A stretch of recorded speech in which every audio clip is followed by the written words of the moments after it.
This is the platform. Let's talk about it. What up, Doe? I'm your boy Doe. What up, man? Letstalkabotit,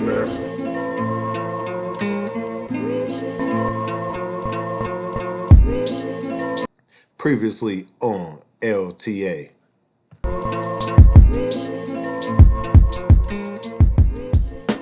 Man, it's gonna be a whole lot more bodies outside. Right, no doubt. This one we got you on.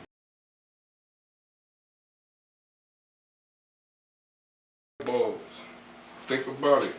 Start using your mind. You know what I'm saying? We got a couple more topics, man. It's the live. It's the live stream. We actually recording for the podcast. Let's talk about it right now, so you'll get a chance to see the edited version. But this is the live stream, and it's actually supposed to be interactive. You know what I'm saying? So like, if anybody on this live stream got questions or anything, you know, hit them up. Man, hit the questions up, man. If y'all got comments about it, man, share the post. You know what I'm saying? Cause we going live, man. We want to see what the world got to say about what we talking about. You know what I'm talking about? It ain't just us. It's for y'all too. So what's up? I see Chrissy was out there. Chevelle, DeAndre. Okay. Facebook Live. What up, though, man? Chime in. Share the video, man. If you tap in, share it. You know what else you got, man? That's the only one I really had for real. I was just disgusted when I heard about the lady getting sexually assaulted and people sat around and watched, man. I didn't really, that was really all I had. Every clip, I was like, we done got too far gone for real. Yeah. What else you got, though? You got something else? The NBA start tonight. You know, I don't really mess with sports. Yeah. I don't really fuck with the sports too tough, but I was, For those that do, though, the NBA starts tonight, Tuesday night. Yeah. You know, go catch them. Who playing? I know LA and Golden State, and I can't think of the other. I think I saw it, Milwaukee. Milwaukee and the Nets. Somebody else. Yeah, Brooklyn and Milwaukee. Yeah. Milwaukee won their ring last year. People didn't even talk about it. Like they just swept that under the rug. Like, Bucks, man. Damn, that's fucked up, man. Y'all got to give Milwaukee some more love than that. They the champions as of right now. If somebody beat them, they the champions. Yeah, but I don't know nothing about them. You know what I'm saying? I ain't gonna try to front like I forgot who won last year. They had the Bucks, Milwaukee, man. No lie, I probably ain't watched no real basketball since the Bulls was winning.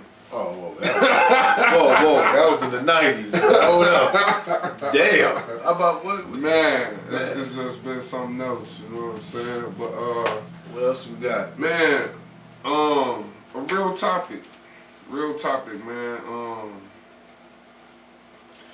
Role reversals.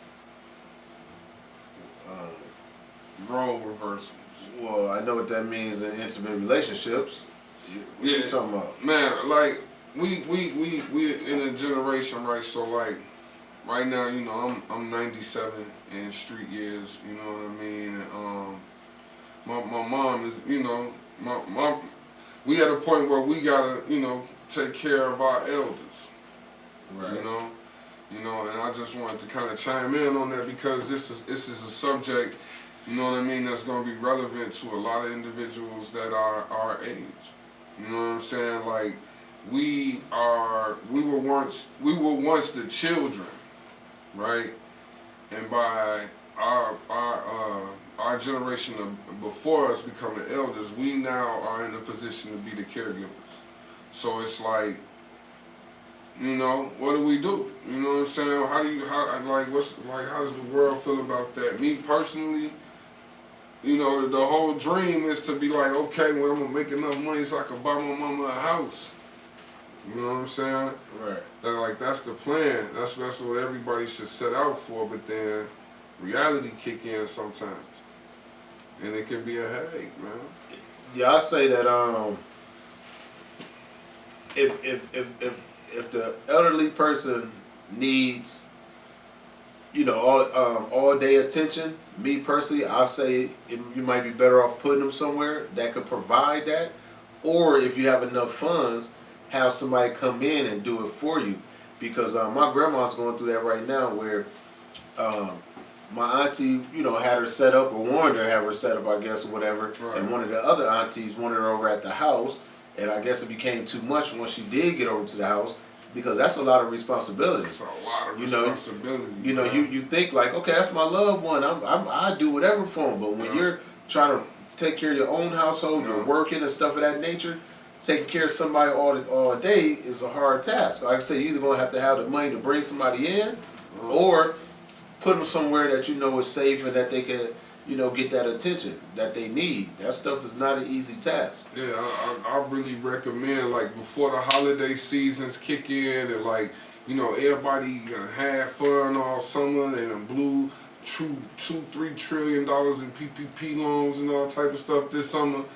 How many of y'all checked in on y'all grandparents or y'all mother or y'all father, like, have been frequently checking in on your aunts, you know what I mean? Because it's our generation's responsibility to make sure that our elders are taken care of. You know what I'm saying? And I know there's probably a bunch of people going through this same thing right now. Especially if they are age, you know what I'm saying? If they haven't already lost they parents or their grandparents, you know what I'm saying?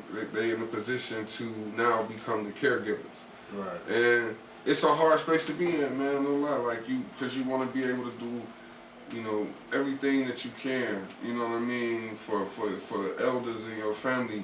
And then sometimes it just feel like, man, you want to live your life. You know what I'm saying? Like, and that's where the conflict kick in. It's like, okay, what's more valuable? And the way I was looking at it, it was like, okay, for those out there that may have lost a parent or a grandparent that they was really close to, like, if they had an opportunity to take some of that time back, would they take it?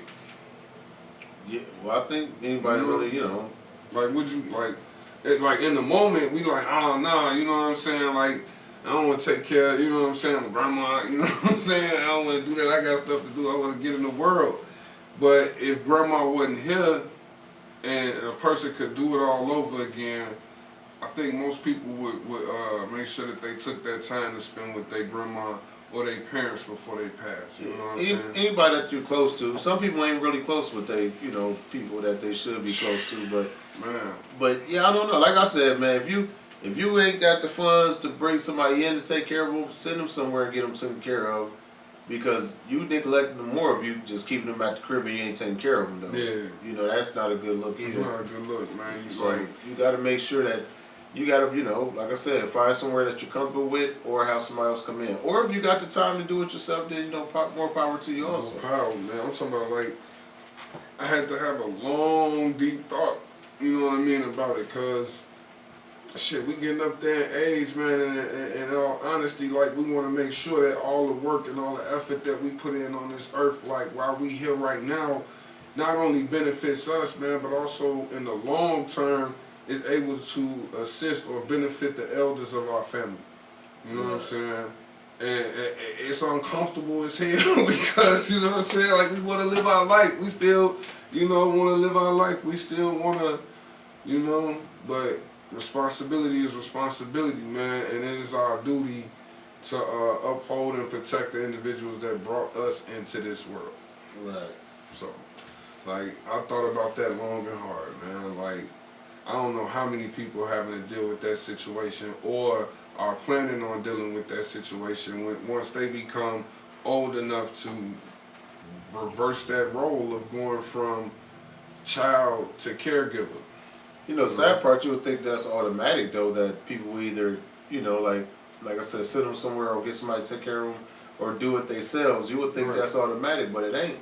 A lot of people will sit there and just let it's a lady live across the street from me. She be out there shoveling and all that. Anytime I see her, I be feeling guilty, so I gotta go out there and help her. Man. Like, where's your people at? You too old for this. Man. Like, you way too old for this. Like, and that's and then when I think about it, I think about how many generations it has gone back. You know what I'm saying? This feeling of not sticking to the family. You know what I'm saying? Like, how many generations does it go back? And having a discussion about it. A lot of the farm properties that was down south that was owned by black farmers, you know what I mean? Those parents were farmers, you know what I mean? And they had kids, but the kids grew up and decided that they didn't want to be farmers. Right. So the kids ended up moving to the city, grandma and grandpa holding down the farm, slowly losing grips on it. And then, when they pass, don't nobody want to go back and acquire that land or take care of that land. So a lot of our African American families that were farmers in the early 1900s sold their farms because nobody wanted to go home to be farmers once everybody became city folk. Oh, and that's just like when people have cribs and they pass away, even regular cribs, and the kids just get it and want to sell it. Want to sell it? You know, like, no, keep it, man. Keep it in the family before you can pass it down, and you know what I'm saying? Like, yeah, we do gotta be mindful of that, man. Like, you know, we can't just be selling the stuff as soon as we get it and call it a day. Call it a day, for a little trap money. We looking for a quick 5-10 bands. You know what I mean? We want something real quick, real fast. We not gonna live there, so might as well sell it. But then the thing is that we lost generational wealth. Like I think about all the families, like, cause you know at one point my family had land, and there's some fractions of my family that have land in Texas. But it probably would have been more if when we were going through this phase of, you know, growing, where the children actually went back and farmed that land. Like, you know, like you said, right now we got family members that own houses. And as soon as they pass, instead of the children trying to hold on to the house or, you know what I mean, incorporate the house into a family business, they sell that joint just to make a few thousand. Make a few thousand. When you could have just rented it out. Rented it out. You could rent that joint out. You would have had, you know, for the next 15, 20 years after your people passed, you would have been making so much money off that property. Bank. You know what I'm saying? We not thinking like that. You know what I'm saying? And I don't know what's wrong with us to make us not, but like we need to start thinking like that. That's why the light bulbs are everywhere. You gotta start thinking. You know what I'm saying? You gotta start thinking, man. Straight up. Like, come on, we got parents. I know. Please chime in. Like, talk to us. We right here. Let's have a discussion about it. Like, how many of y'all really dealing with that situation? Like, we could have a discussion, like, because it's gonna happen eventually. And like, my thing is with our generation, there's so many of the guys that's our age and younger that's so messed up, thinking that spending half of their life in prison is what's up, B. Or they gotta spend half of their life shooting and gangbanging with guys from a different area just because they from a different area. Like, we got bigger problems than that. Right. We got bigger problems than that, man. And like, we got to get to the point where we start seeing value. Because if we don't see the value in our loved ones, man, like all the property in all the cities where we done killed each other out of, man, the property is selling for dirt cheap right now. And we doing it present time, present day in North Minneapolis and South Minneapolis, B. Right. It's crazy, bro. We gotta get it together, man. Yeah, man, like, you know, man, I get frustrated just thinking about it. You know what I mean? Because we spend so much time focused on trying to do each other in instead of focused on building generational wealth and making sure that the men and the women of our families stay out of prison.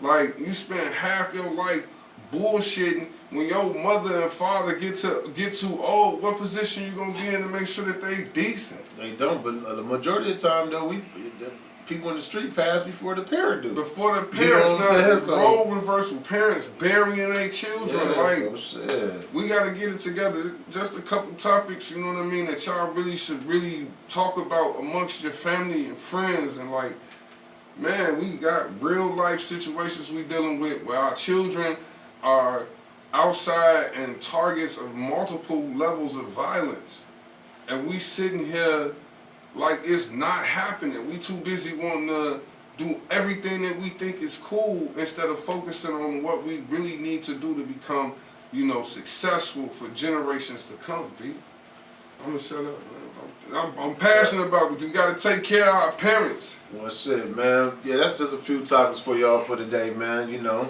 This your boy Doe. Man, it's Farj, man. We gonna catch up with y'all in a minute. So let's talk about it.